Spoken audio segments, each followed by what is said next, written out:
শতকরা 92% মুসলমানের দেশ।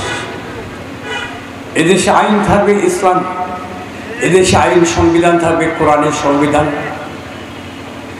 সেই দেশে সেই গণতান্ত্রিক তন্ত্রমন্ত্র দিয়ে বিগত স্বাধীনতার থেকে আজ পর্যন্ত প্রায় 53 বছর হয়েছে সেই তন্ত্রমন্ত্র দ্বারা শাসনের নামে শোষণ করেছে সাধারণ মানুষকে। সেই 1971 সালে আমরা রক্ত দিয়ে দেশ স্বাধীন করেছি।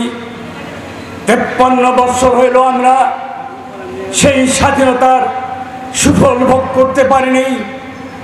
আমাদের সেই স্বৈরাচার সরকার এদেশের সাধারণ মানুষের উপরে স্টিম রোলার চালিয়েছিল। সেই এদেশের মানুষের অধিকার কেড়ে নিয়েছিল, ভোটের অধিকার কেড়ে নিয়েছিল। শাপলা চত্বরে সেই ছোট্ট ছোট্ট কচি কাচাদের জীবন হরণ করেছিল।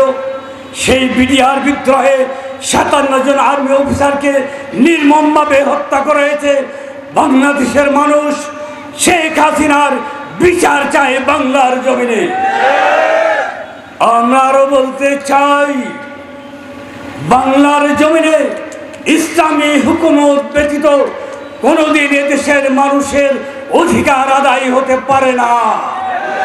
তাই আসুন সকল ভেদাভেদ ভুলে গিয়ে কাঁধে কাঁধ মিলে এক স্থান থেকে সকলে মিলে আওয়াজ উঠাই, কোরআনের সংবিধান বাংলার জমিনে প্রতিষ্ঠিত করব আমার আপনার সকলের জিম্মাদারি।